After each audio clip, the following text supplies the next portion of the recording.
Welcome home to USA Global TV and Radio. Ours is a place where dreams take flight, voices are heard, and stories are shared. This is where cultures meet, connections are formed, and ideas are transformed into action. This is your destination for authentic storytelling, diverse perspectives, and meaningful conversations. We're where global stories unite and bridges are built beyond all borders. Discover our world of education, entertainment, hope, and inspiration. Together, we're building bridges worldwide. Subscribe to our USA Global TV channel and download our USA Global TV app. Be our guest or join our team. Visit usaglobaltv.com. With heartfelt thanks to our executive producer, Dr. Jacalyn Kerbeck, music scored by Yifei Tang from Cloud Road Music, creative direction by Paul Garcia, and I'm Al Cini, and I'm very proud to be part of the USA Global TV and Radio family. So join us here at USA Global TV and Radio. Make us your home for global connection. All rights reserved. This video and its contents are the exclusive property of USA Global TV and Radio. Unauthorized use, duplication, or redistribution in any form is strictly prohibited. Thank you for being a part of our global community. Let's inspire together. Hey, good morning, good afternoon, good evening, everybody, and thank you for joining us for this episode of Ahead for Business, where we explore mindsets and attitudes and the kind of psychology that leads to business success. And as always, I am joined by my co-host, the one and only Jacalyn Kerbeck. Dr. Kerbeck. Hello and welcome. Thanks for being here again, Al. I'm looking forward to this episode of Ahead for Business. And interestingly enough, our guest today, Maria Gallucci, I actually was able to meet her at a conference that we both were attending over the weekend, which is always nice to meet people in person. It definitely is. And Maria is a realtor in Colorado, and that was where you gave a keynote address there this weekend. Isn't that right? Absolutely.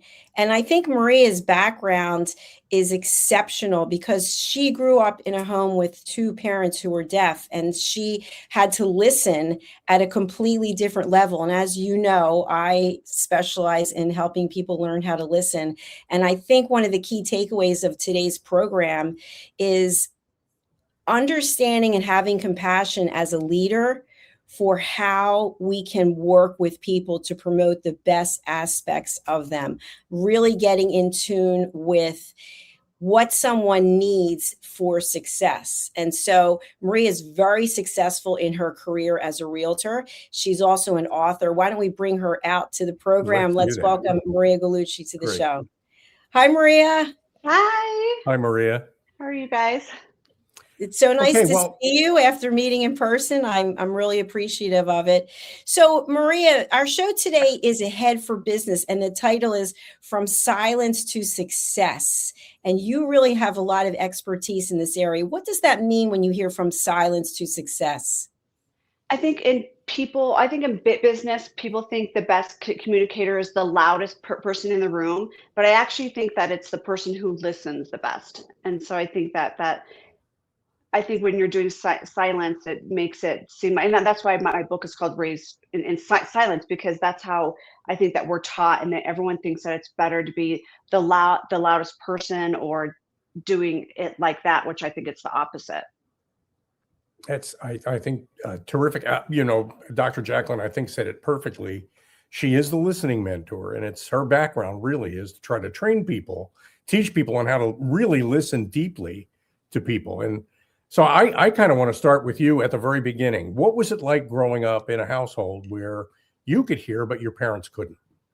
So most people know me as the Colorado realtor and who knows ASL. So I'm like one of the number one out here in Denver. But I think my real estate story started when I was a child, as a CODA, a child of deaf adults, because I learned at a very young age how to bridge the two worlds and how to read the room without words, because we signed words, but we didn't speak words. So, and I think for me, how communication is about, it's so much more than speaking, because we read body language, we read expressions, and I think that's what shaped not only who I am, but my personality and how I run my business and connect with my clients today. And Maria, just from having met you in person, I feel like you do connect on another level. And so it's one thing to listen to what someone's saying, but it's another thing to read body language and understand someone's intent. So how would you describe your ability to listen?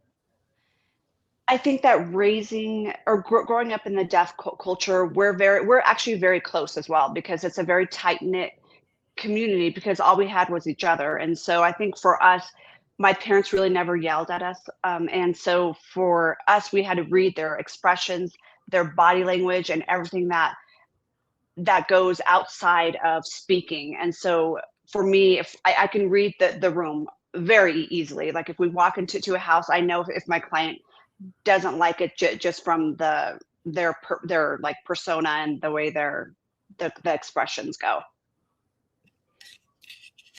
That's great. And I know the book you wrote is Raised in Silence, and we'll bring an image of the book cover up in a minute. But maybe you can talk a little bit about the book and the point of it, and what inspired you to write it. So when I was 12 years old, I was going to tell you, Dr. Jacalyn, while we were there, but at 12 years old, I walked into I went to the closing with my parents, and they're signing on their first house, which is supposed to be exciting as it is. So I go there thinking I'm just going to go to a closing so we can move into a new house. And when I went there, they didn't have an interpreter there for them or anything. So they were just making them sign the papers. And my parents looked so confused, because obviously buying a house is one of the biggest decisions you'll ever do. And so when I saw them feel isolated and left out, and they didn't understand what was going on, because they couldn't hear anything and they couldn't listen to what the papers were. So I jumped in and started signing for them. So for me, when that happened to my parents and seeing how they felt in that space, I thought, I'm never going to let that happen to anybody again. So I got into it like right away, and I was always helping my parents interpret as a young age. So I wrote the book because I wanted to raise awareness to everybody out there. And it's not just for the deaf and hard of hearing community, it's for anybody who wants to feel like they belong or want to understand communication and more accessibility. So I was a huge advocate for the deaf and hard of hearing community. So I just wanted to raise awareness that there's different cultures, there's different communication styles, and everybody just wants to feel like they belong in their own safe space. I really want to thank you for doing that. My mother was deaf. She lost her hearing in one ear, and to be her full-time caregiver and watch what she went through by not being able to listen. And you can almost see someone shrinking, like they literally, they become smaller because they feel like the whole world's going on and they have no idea what people are saying. And most people do not care. They are not considerate. They don't try to turn to the person so the person could read their lips. And so I really hope one of the takeaways from today's show is that people will be more compassionate and understanding and realize that it could happen to any of us.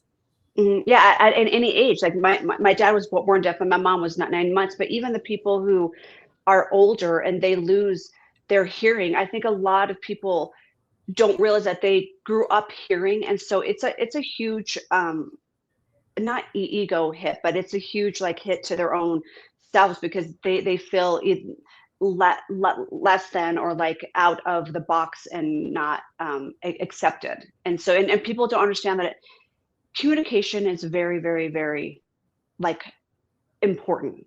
And everybody, and even if it's Spanish or another language, like it's so important to communicate and to, especially with ASL, to look at them when you're talking to them. And I think that we don't have a lot of people don't have the social skills or the awareness of like, oh, I didn't think about doing that.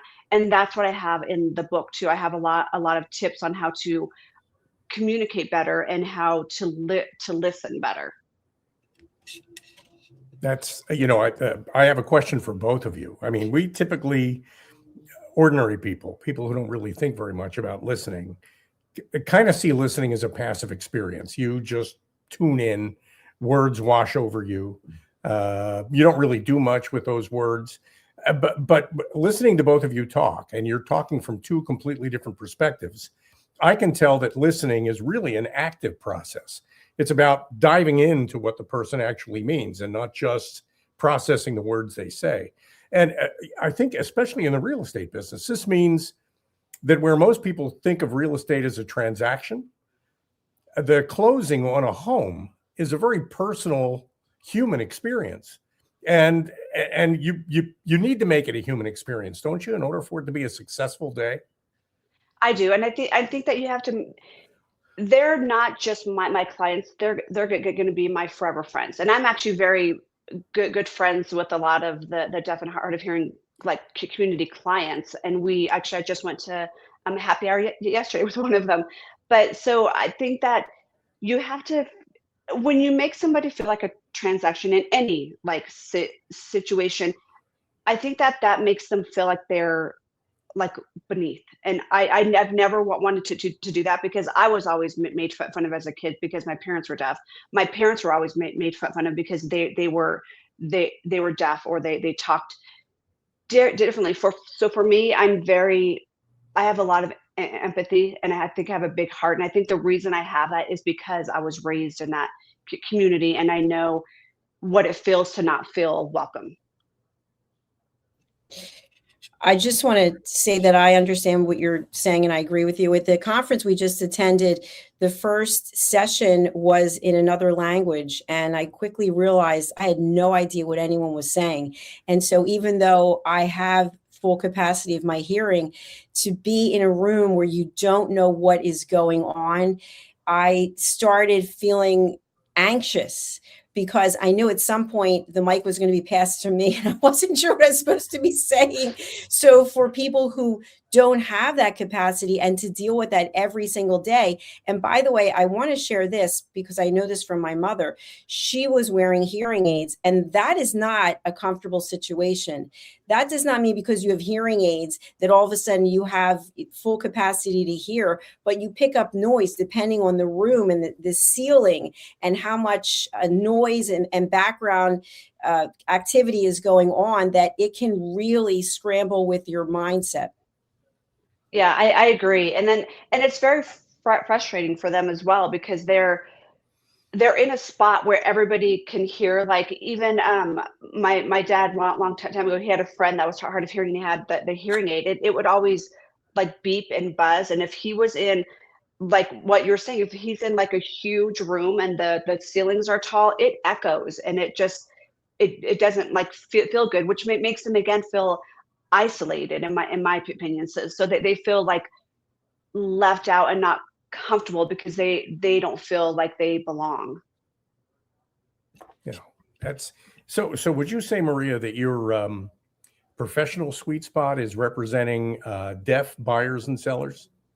Yeah, I do. The deaf and hard of hearing community, and also I specialize in everyone, but my specialty is that community and the LGBTQ plus community, because my son's gay, and I think that those two communities go hand in hand, because they both want to feel accepted and want to belong and not feel isolated. That Maria, inclusiveness theme is very important to you, I know. Yeah. Sorry, Doc. No, that's okay. Just for a quick moment, I just want to talk about making a real estate purchase, because that is one of the biggest decisions that we make in our lives. And for people out there, you can look on social media and you can hear, oh, this isn't a good time to buy. Well, that's a good time to buy. Well, you should wait till the end of the year. Well, the stock market this. How do people know when it is a good time to buy, first of all?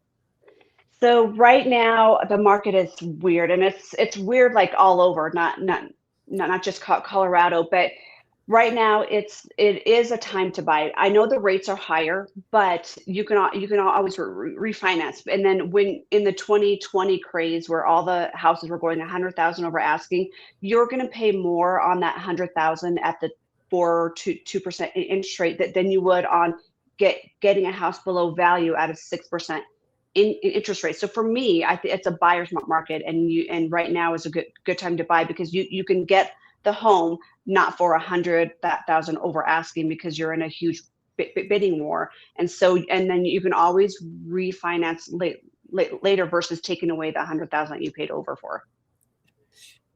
Thank you. Okay, and are you focused primarily? I know it's the whole state of Colorado, or do you focus mostly in one particular area? I do the whole state of Colorado, and I actually opened ASL Realty, which is a nationwide real estate company to help Great. find referrals for other deaf and hard of hearing people in different states. So I can do it nationwide, but me personally, I'm in Colorado. That's great. Congratulations. That's Thank you. exciting. A question when it comes to picking a realtor. I know for me, in the area where I'm in New Jersey, there are many people who left corporate and they're in real estate. I even got my real estate license and I tried it out until my first open house. And I was like, no, that is No. it. I had the heels on. There was no heat. I was like, that's the end. Putting out the signs, breaking my nails. It's a hard job. It is a I really always break my nails, always on the lock boxes. So how does someone know how to find the perfect realtor for them? You're very successful, and obviously you have many clients you've been working with. How does somebody find the you in the area where they are? I think referrals. I think because if somebody else is happy with the agent that they use, then referrals are always huge. And I think that if you have to feel comfortable with the person that you're with, and you have to have the same communication style. So with the deaf community and the culture, I know that they have to have a huge kitchen, like not a huge kitchen, but an open kitchen that opens to the living room and the dining room. That way they can talk to each other while they're cooking or socializing. So I think it's just that, just know, I guess, as you know your audience. So if you don't feel comfortable with that agent, ask someone else for another agent. Good advice. Thank Good. you. And It's a big transaction. it's a major, it's for a lot of people, it's a life-changing, life-altering transaction. Mhm. It's and I get the feeling, especially these days, that a lot of buyers are not really very well educated in terms of understanding what it is they're actually buying. I know used to be you could walk into a house, no matter what condition it was in, you could imagine what that house could look like with a little bit of tender loving care and with a couple of changes. And now it feels to me like buyers need to have the house ready to move into with all that work already done. And that change, I think, in buyer psychology, it's got to be a challenge for a real estate agent. I think so too, because just because they remodeled the home or they flipped it, as we call it, doesn't mean that there's still like things in there that's bad, especially like an older home. And so I think everybody has their own taste, but if you have a house that you have to do, like remodel, at least you can make it yourself and you can make it your own personality. And I think that's where a lot of people miss that aspect of it and want a move-in ready. But if there's a good deal on another house, you could actually make it your move-in ready home. So for people out there who are looking to sell their homes, is it still the philosophy that I'd heard when I sold my mother's house, which is less is more, clean walls, everything white, get the clutter out, and maybe invest some money in the bathroom, some bathroom upgrades or the kitchen? Yes, definitely less is more. So with like take down the knickknacks, the personal pictures, and the places that get remodeled the most that actually bring value is bathrooms and kitchen. And I always say, do not overprice your home, because overpricing a home is a death of a listing, because you have to be priced right, especially in the market now. Like back then when the homes were just going like crazy, it well, you still, even then you shouldn't overprice, because then you can get into a bidding war, but always always price right. Thank you. I do have a follow-up question to that, which is, what about the mindset from when I was in corporate, which has nothing to do with houses, but set the price high, then they'll come in low, and then you meet in the middle. Is that relevant? The only issue with that, and a lot of people have that theory, and the only issue is that you're not going to get the buyers. So if people aren't going to your house because it's overpriced, then that's an issue. So if you price it right, you're going to get a bunch of pool of buyers versus one who thinks, oh, I or didn't even see it on their list, because their listing alerts only go up to a certain amount of money. So in other words, if you listed the house, let's say, I'm just going to pick a number. Let's say you list it at 800,000, but you really want $600,000, but someone is willing to spend $500,000. They're not even going to look at an $800,000 to even come up to the six. Exactly. So they won't even see it on their listing alert. But if you listed it right at 6 because that's what you wanted and that's what like the comps show, then you're going to get all the pool of buyers that are up to 600 and all of the pool of buyers that are above 600. So you're in like your spot of where you're supposed to be, and the house has to appraise too.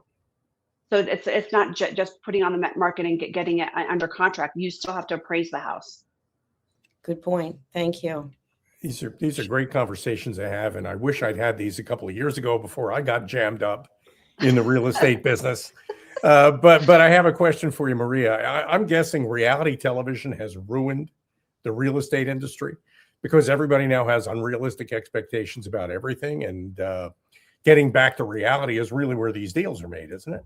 Yeah, I think so. I think that it gave everybody these like huge homes or the stuff that you get, but it's not within your budget. So I think that people think that their budget is larger than it is. And because of the interest rates being so high, you also have to take that in mind too when you're buying a house. So I think because the payments are a lot higher than it would be with the lower interest rate. So I think people definitely have unrealistic expectations on the sales side and buy side. Yeah, for sure. So with all the work that you're doing in real estate and just starting this new firm, when did you find time to write your book? I know, yeah, last year was a whirlwind. So, but it was 15 years in the making. So I in fact, I had to update my phone. I got a new phone and I found like my notes from like 15 years ago. It was crazy to see like all the notes that you write. And then finally I had it on my New Year's resolution every year for 15 years. And I saw all that when I was going through my notes. And then finally in 2024, going into 2025, I'm like, I'm just going to have to finish it and write it because otherwise it's going to be on there all the time. So in January, I started it and then it was published in September. It's a great book. And, I haven't had a chance to read it in depth, but I've read excerpts. It's very well written and it's a great subject and a real learning moment for people. So I hope people will consider buying it, even if they're not a child of deaf adults. I think you just learn a lot about listening and people by reading your book. Nice work there. Exactly. And being inclusive, because I think a lot of us, if we're in a space where we don't know what to do, like we'll either turn our backs or not even try with the people. So for me, it's the just try motto. Like don't just give up because you don't know sign language or Spanish. Like try to help them belong and be inclusive. So it's about like just in any community and us as humans in general. It's about people. And I do have a follow-up. Were you a realtor during COVID? I was. Oh, I've been a realtor for 35 years. For a long time. Not to say my age, but I started young. Since you were 4. And I think that's great. But as a realtor during COVID, now you're dealing with people that are masked up and also people that are hearing impaired. How do you do that? So they had the clear masks. So they so they had the clear masks, but I'm able to sign without reading their lips, and that's like a misconception a lot of the deaf and hard of hearing community is that all of them can read lips, and that's actually not true. Not all of them can. I was taught when I was younger to read lips, so I'm able to, but so it was a struggle, especially like when you're signing papers and everything with the interpreter. If they didn't have the clear mask, like we would have to ask, can we take it off, because they can't understand, because you have to be able to communicate together. Maria, question I have is, when it comes to the corporate world, for example, like we attend a conference, what is the catalyst for someone to have someone doing sign language? I mean, when is that actually definitely a necessary thing that needs to be included in every event taking place?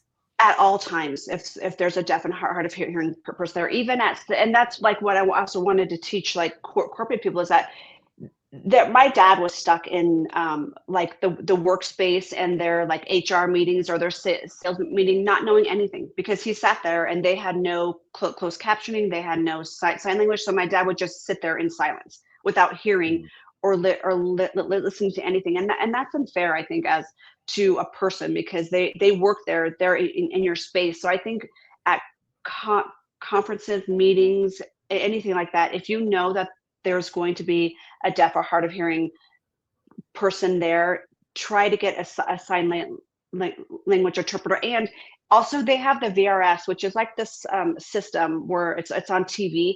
You can also do that, or even if you're on TV, just even putting the closed captioning on the bottom of the screen while you're presenting makes a huge difference, and it doesn't make them feel left out. Good point. I'm wondering, as a follow-up to that, what role, if any, does AI have in possibly displacing someone who is an expert in doing sign language? I think it takes out the connection. And so, and with the deaf and hard of hearing culture, it's very important to feel another person's like language and like energy, like they're more connected that way than because they don't hear. So all they have is like our feelings. And so I think that the AI is going to take out the personal aspect of it. Absolutely. And that's a step in the wrong direction. I think we can all see that. Yeah. Because it takes out being personable and being connected to them.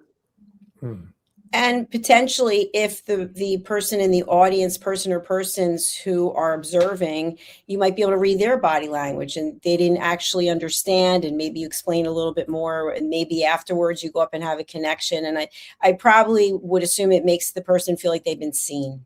Exactly. Yep, I agree 100%. But even when they started putting the sign language interpreters on the news conference and the Super Bowl, now that meant a lot to the deaf community. And now they did, I think it was Frozen, they did that in sign language, and everybody was emailing me and texting me because they love that. Like they love that aspect that they tried something. Oh, that's great. So could you show me how to order a Long Island iced tea in American Sign Language? Sure. So Long Island iced tea. Sold. Thank you. Maria, you shared that you've been in the real estate industry for 35 years, which is amazing. And I think it was last year where a change came about. I think it was nationwide about the buyer and seller's agent fee. Can you talk a little bit about that? Well, in Colorado, it didn't affect us a lot here because we've always disclosed where we over disclose to our buyers and sellers. So for us, we've already always used the buyer's agency agreement. So for us, it wasn't really a change. It was the places that were that didn't use that agreement. So I think it's your fees are always negotiable. And so usually when you buy a home, you don't have to pay a fee. And then when you sell the house, that's when you pay your fee. And so I think it was good that it came about, because now everyone has to use the same disclosures that Colorado has always used. And there's a lot of other states that already had used that, but it's always disclosed. And I think it's a good thing, because it makes it make us more accountable for what we're doing. That's great. Absolutely. And a quick follow-up to that is, what changes have you seen in the real estate industry since you started working 35 years ago?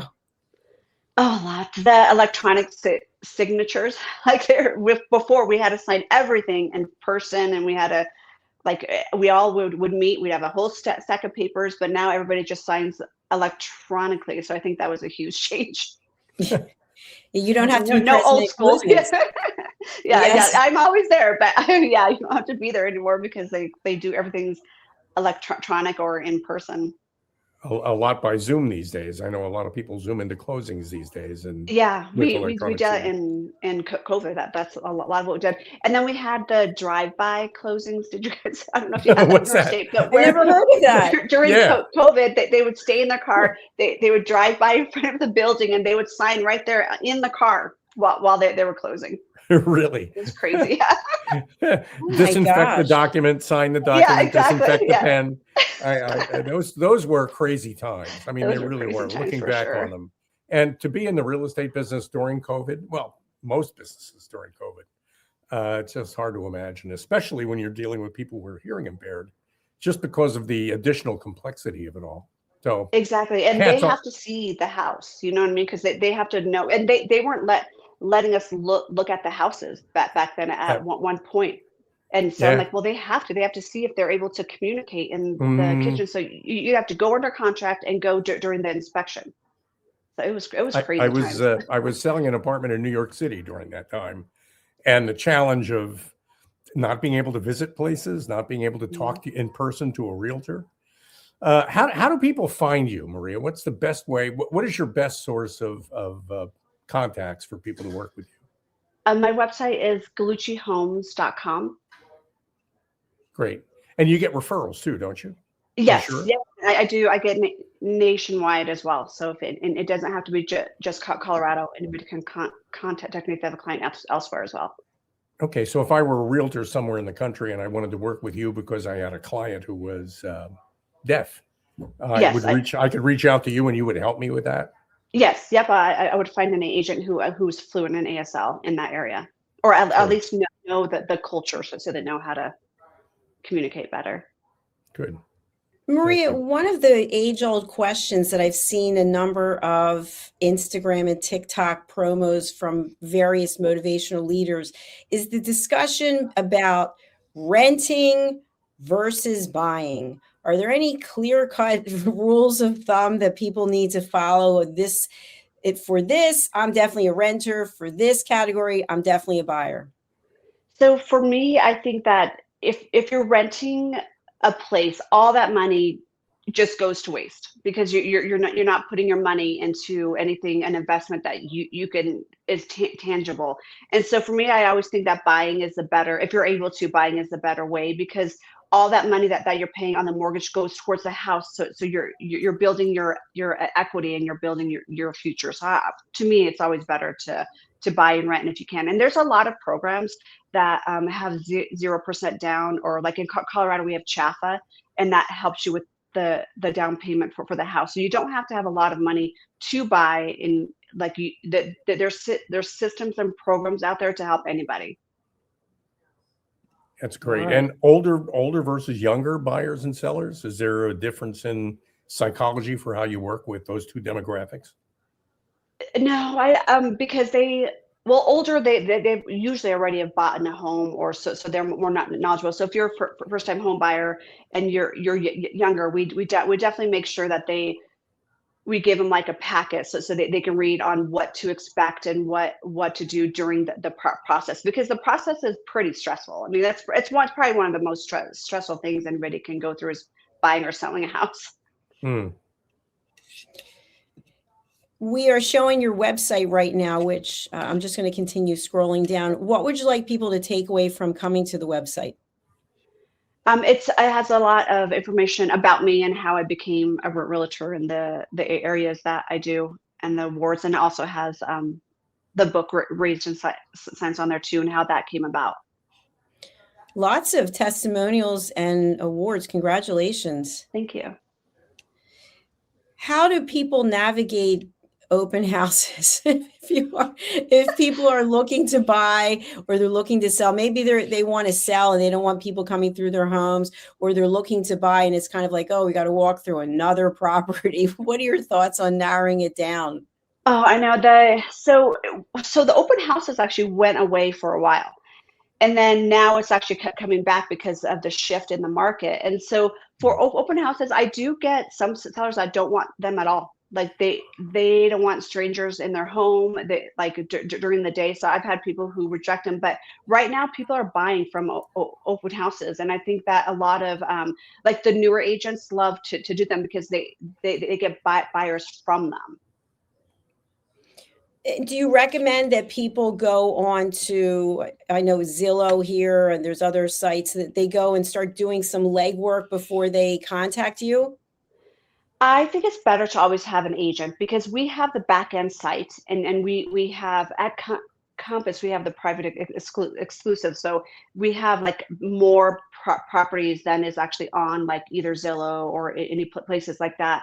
So for me, it's always better to get an agent because we can probably find different properties than what you can find online. But I always say, and I always tell my clients, if you find anything online that's not on your listing alerts, then just text me the address and I'll set up the showing. So I think it's always better to be represented by an agent than going places by yourself. Absolutely makes sense.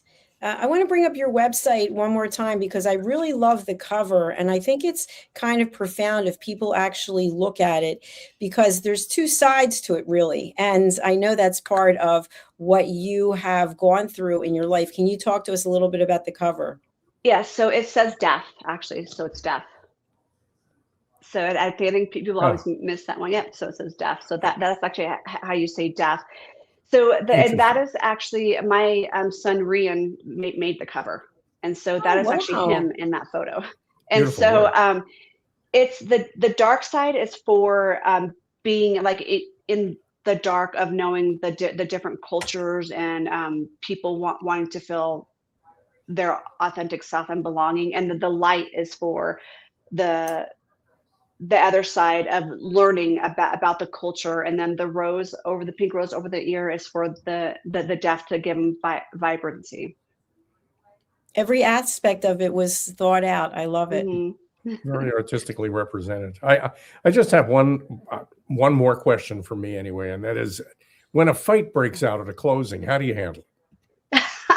Hopefully that'll never happen. It hasn't happened yet. You have not had it in 35 years. I actually, now that I think of it, I was in there and it was so sad though, where they were actually getting a divorce, but we had to all close together, and that did not go well. They were actually arguing, so we had to put one in one room and one in the other. Like a made-for-TV movie. Yeah, exactly. The things we see, especially when we're showing houses, like you would be surprised the things we see showing houses. Oh, I've looked at houses, just my small little slice of it, and you could write a book just based on one day shopping in New York City. I can tell. Yeah, exactly. Oh yeah, for sure. Oh yeah. It is interesting to see how people live, and I know. It's not quite what you're going to see on the reality TV shows where they're showing these big properties. But I know when you're like showing. Yeah, no, it's like it's crazy the stuff that I see, and it's crazy how. Like that movie Hoarders or whatever, like that's true. That does. I mean, a lot of people, like some of the flips that we've gotten. One of them, we had 21 dumpsters in that flip that we had to just throw like stuff out or do an estate sale or whatever. It's crazy. That's the things that you see. And spiders, I cannot do bugs or spiders. So if the basement looks creepy, I will wait on top. Yeah, you have to be a little careful sometimes not to step in it too. I mean, exactly. an older, not well, figuratively too, but you might have an older gentleman who is occupying. This is actually a true story from my own experience. An older gentleman and a younger woman, and you got to be careful not to refer to the woman as the gentleman's daughter, because she may not be, even though you might think she probably is. That comes up in New York a lot. Honestly. Yeah. And I know, you got to be careful that. about that. Yeah. I know, and I learned after like all these years that because if the house is really bad, I'll be, oh, well, it might have like issues or whatever, and then they end up loving it and putting offers on it. So I learned not to give my opinion in the houses unless I'm asked. Right, smart. Because they might like something different than me, and then so it's like that's a really good point. In your 35 years, have you ever been asked to represent a property and it was just in such a state of disarray that it was not possible? I always take every listing and every buyer, because I think everybody needs somebody. So for me, I would take it, but I would also give the advice, like you need to do this and this and this to the house before we can even make it like on the market. Yeah. And I would think working with someone who's an expert like you, who has all this experience, if someone's not willing to listen to what you're saying, then they're not coachable and it's probably not a good fit. But I think a lot of times, even when it comes to something basic like listening, and you were at the presentation, how many people think they're a good listener? Almost everyone's hand went up in the room. Oh, I'm a good listener. I'm a good listener. Yeah. So it's like when someone is selling their home or they're looking to buy a home, you have to realize you don't know everything. That's why you're going to work with an expert like you. Exactly. And I feel like a lot of people don't understand that concept, because everybody usually thinks, or most people always, I mean, everybody like me would think that my house is beautiful and it's worth everything, but you have to go off of the comps. Just because you love your home, like I would love my home, and I would think my home is worth like millions and millions, but in reality, you have to go off of the comps and be priced right. Yeah, I think what it comes down to is taking the emotions and putting them aside and putting yourself in the shoes of the potential buyer. Because if someone's not willing to pay it, it doesn't matter what you think it's worth unless you're keeping it. Yep, exactly. 100%. And it's a balancing act for the realtor too, because on the one hand, you want the listing, but on the other hand, if you get the listing, you want to sell the house. Exactly. So you don't want to have sitting. So that negotiation of how do we set the initial price can be pretty daunting. I think really challenging. It is, and I think that you definitely have to listen to the expert in the field, and I feel like that's what I'm saying. If you price too high, you will sit on the market. It's a fail. If you overprice, it has to be priced right. And if you sit on the market a long time, people see how long it's been on the market, and that makes it harder to sell Right. later, even after you've lowered the price. Yep. Yeah. That's such a good point, because you look and see how long something's been on the market and you think, well, there must be something wrong with it. Why is it still there? Yeah. So Exactly. I really appreciate what you shared, because in my mind, I was still going old school back to corporate, where price is higher, they'll come in lower and you'll meet in the middle. So I think that is a really good piece of information from you as the expert. Yeah, thank you. And then it's very important, and I think that's why. And even if the house is absolutely beautiful, but if because you were priced too high and not getting the traction that you should, it shows that you've been on there for such a long time, and they do think in their head what's wrong with the house, even if the house is absolutely beautiful and there's nothing wrong with it, and they just put it to the next house, the ones that are like on there. And one more thing I just wanted to add is, I would think also what comes into play is how motivated the seller is to sell. So if they're going through a divorce, right, maybe they inherited it, whatever the case is, they may be very motivated, as opposed to somebody that it's not a priority. We'll see what happens. We'll see if we get another. And some people will even look at it. I've had conversations with friends who are selling. I need another 10,000. I've got to have another 10,000. You think, well, it's been 6 months. I mean, come on. The time value of money, what is it worth? Exactly. Being sold. Yeah, exactly. Because you're paying your mortgage for the 6 months. That adds up way more than it would for the 10 that you should be below value. Yeah. Totally agree. Thank you. I've really enjoyed this conversation, and it's so nice that we met in person. We're meeting here. So we've got your website, we've got your book, we've also got your Instagram. If you could share with our audience any final recap that you have that you want to share today. I think that it's so important to communicate with them, to make them feel like they're being seen and heard, and just make them feel like they belong somewhere. Thank you. That is beautiful. And your book is available in many places. We see that on the website. It's also available, of course, on Amazon, right? Yeah, Amazon's bestseller. Yeah, there you go. Great. Congratulations. Thank you.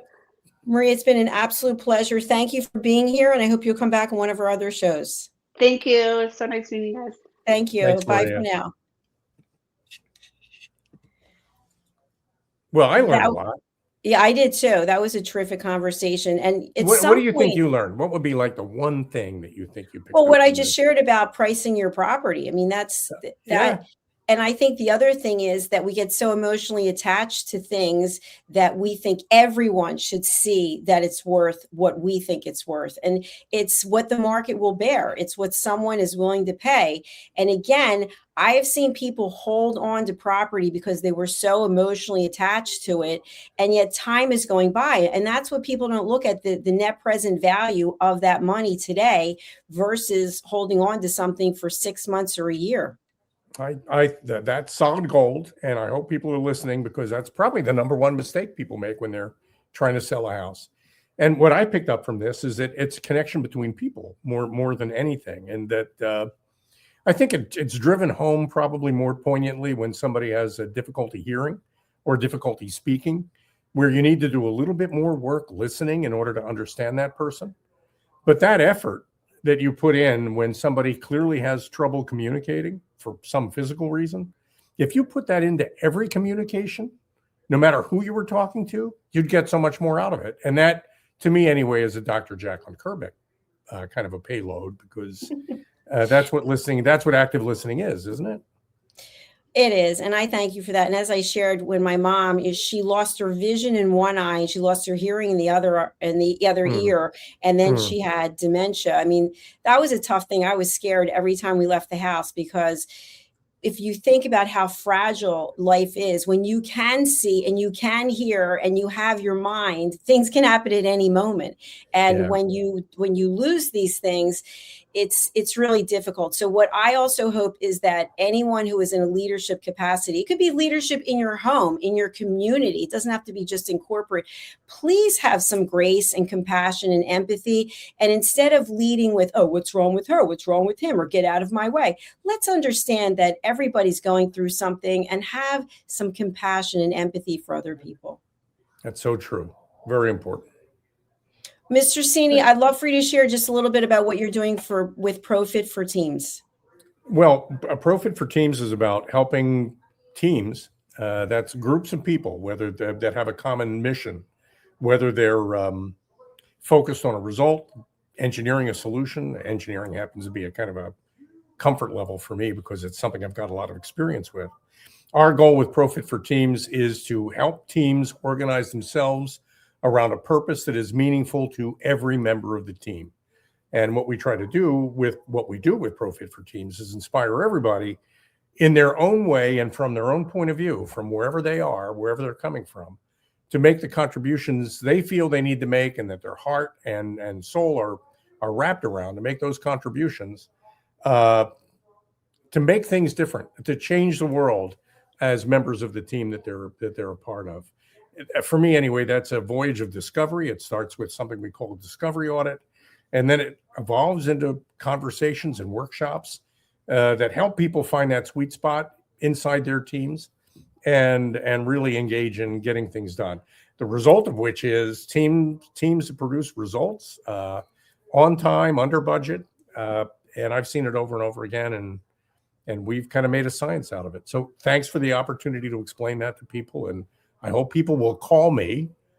I'm easily reached at 212-480-3730, or you can email me at al@pro-fit4teams.com.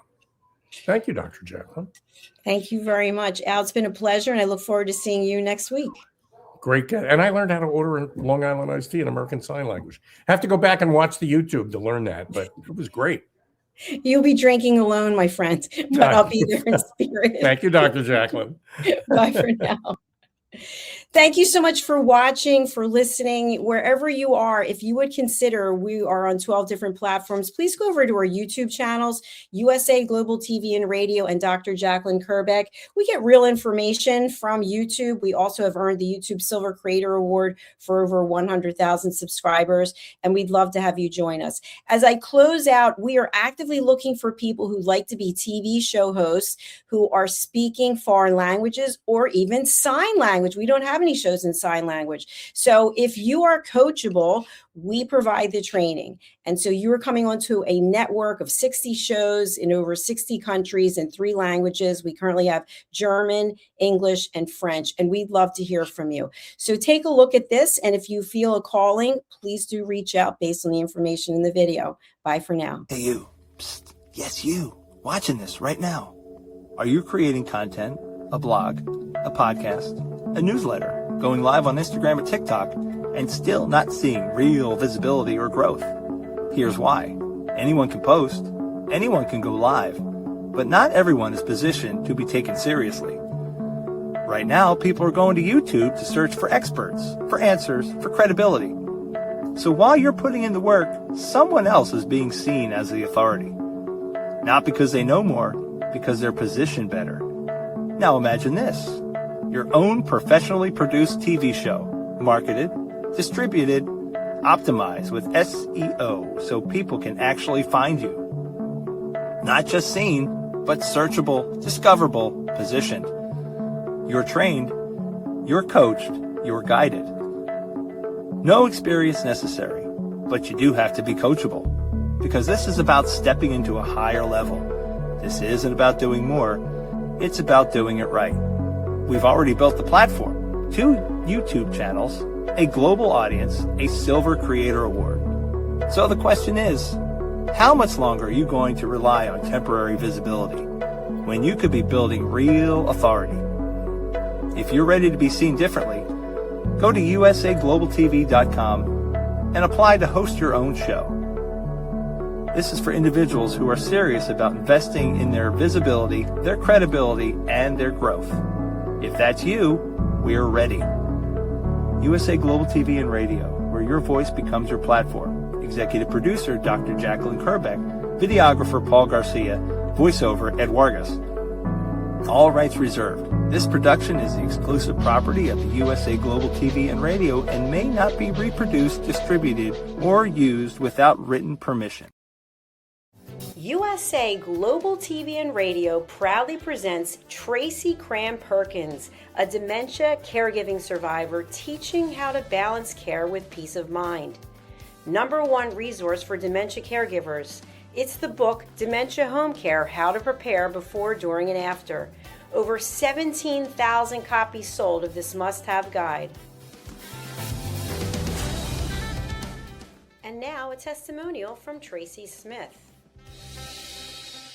If I was to describe this book to someone who is going through a similar situation, I would underscore how important it is to have some sort of a tool or a guidebook to help you through certain stages. And there's so many, it's such an unknown topic to the average person. And to have this as a reference is essential. It's going to help you get through it personally, as well as help your loved one manage. To learn more, go to TracyCramPerkins.com. Tracy Cram Perkins is an award-winning author. She's also the host of Dementia Home Care television show. Watch it here on USA Global TV and Radio. How much of your value have you been giving away? Saying yes when the answer should have been no? Lowering your price to secure the opportunity? Giving more while receiving less? Over time, it adds up. Until one moment brings clarity, you've been giving away your value. This is not about working harder. This is not about doing more. It's about boundaries. It's about pricing. It's about respect. From Dr. Jacalyn Kerbeck comes a direct and necessary message. Stop over-delivering. Stop underpricing your expertise. Stop negotiating against yourself. Because when you recognize your value, everything changes. Stop giving away your value. Boundaries, pricing, and the business of respect. Available now wherever fine books are sold and on Amazon. A film by USA Global TV and Radio. Executive producer Dr. Jacalyn Kerbeck. Videographer and cinematic production Paul Garcia. Voiceover by Ed Vargas. Stop giving it away. Start owning it. Thank you, viewers and listeners of USA Global TV and Radio, for joining us today. We're honoured to have your time and attention as part of our global community. At USA Global TV and Radio, we believe in the power of authentic conversations, meaningful connections, and creating a world of possibilities together. Want to be part of something bigger? Join our team of elevated listeners at USAGlobalTV.com, a space where your voice matters and your ability to listen transforms relationships. Stay connected with us across all our platforms for thought-provoking discussions, expert insights, and empowering stories. Subscribe to our channels at youtube.com/c/USAGlobalTV. Follow us on social media and explore the endless opportunities we're creating for growth, learning, and inspiration. Together, we're not just broadcasting, we're building bridges and changing lives one conversation at a time. For inquiries, contact us at info@usaglobaltv.com. Produced by Executive Producer and Director Dr. Jacalyn Kerbeck. Voiceover by Mike Porter. Creative direction by Paul Garcia. All rights reserved. Visit usaglobaltv.com to view our full terms and conditions.